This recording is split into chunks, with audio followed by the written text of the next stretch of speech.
नमस्कार, news portal पृथ्वी पर आपका स्वागत है। ऋचा रंजन नाम ही काफी है, आज अपनी पहचान को बनाने में सफल है। IIT रुड़की से पास आउट और बहुराष्ट्रीय कंपनी में करोड़ रुपए के पैकेज को छोड़कर बिहार की बेटी ऋचा रंजन आज प्रकृति की ओर हमें वापस लौटने के लिए जन जागरण कर रही है। इसके लिए वह कोई NGO नहीं बनाई है, बल्कि अपने ही बलबूते वो जहाँ संभव हो सकता है, चाहे वो नक्सल इलाका हो या ग्रामीण इलाके में जाती है। पटना में कई संगोष्ठी को संबोधित करती हैं और वो अपने तर्क के साथ यह बताती हैं और वैज्ञानिक साक्ष्य रखती है कि कैसे आज हम प्रकृति से दूर होकर ऐसे भोज्य पदार्थ को अपने थाली में शामिल कर लिया है जो हमारे स्वास्थ्य के साथ साथ हमारे लिए मानसिक और शारीरिक रूप से भी नुकसानदेह है। ऋचा रंजन की एक पहचान तो एक प्राकृतिक योद्धा की है, वहीं आज उनके पिता जो बिहार के पूर्व DGP अभ्यानंद जी हैं। ऋचा रंजन की पहचान अब ऐसे भी होने लगी कि ऋचा रंजन के पिता और माता अभ्यानंद जी और डॉक्टर नूतन आनंद हैं। यह किसी भी माता पिता के लिए गर्व की बात होती है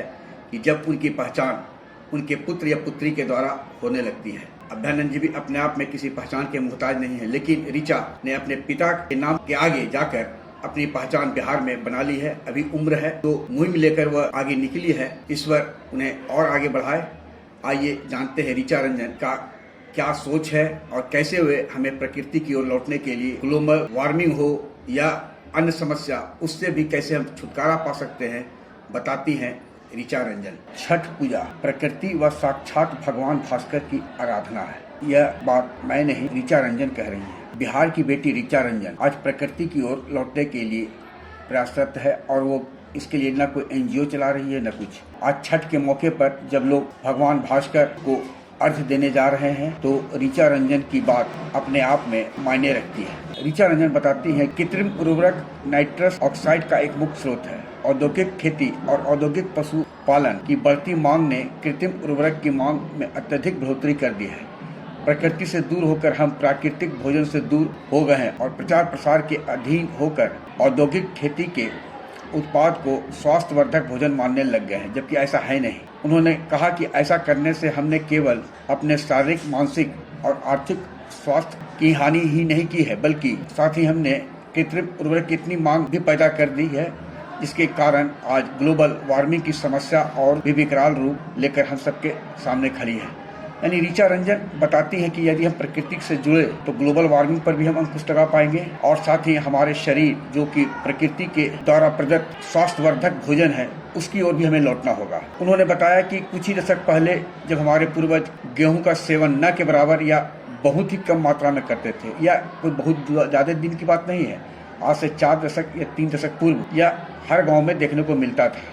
यहाँ तक कि गेहूं के प्रति पारंपरिक समझ थी कि गेहूंवत सांप यानी कोबरा और गेहूं एक ही प्रकार के हैं। इसके ठीक विपरीत आज प्रचार प्रसार तंत्र ने गेहूं को हेल्दी होल व्हीट घोषित कर दिया है और दुर्भाग्य है कि हम प्रकृति से इतने दूर हैं कि प्रचार प्रसार तंत्र के अधीन होकर रह गए हैं। हमारे बहुत सरल है, इसलिए हमने बिना कोई प्रश्न उठाए इस बात को गांठ बांध लिया है और सुबह से रात तक तथाकथित हेल्दी होल व्हीट का सेवन कर रहे हैं।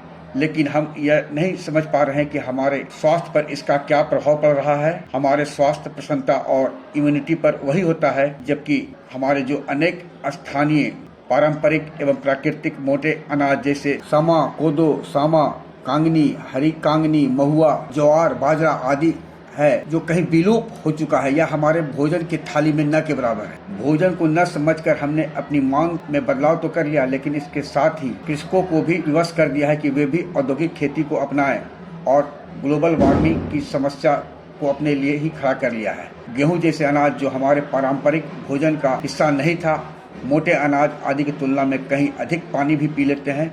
इस कारण से भूजल लगातार कम होता जा रहा है, पानी की समस्या भी खड़ी होती जा रही है। ऋचा रंजन के आह्वान का असर भी देखने को मिलने लगा है। अब कई जगह पर समा, सामा, कोदो, कांगनी, हरी कांगनी, चीना, महुआ, ज्वार और बाजरा का उत्पादन या कहीं खेती होने लगी है और अब वापस वह हमारे थाली में भी आ रही है। गया के बेलागंज के पाली गांव के संतोष ने अपने पारंपरिक धरोहर को फिर से सहेज कर हम सब का मार्गदर्शन कर रहे हैं। आग्रह है कि इस वीडियो के लिंक को लाइक, शेयर, सब्सक्राइब करें। धन्यवाद, नमस्कार।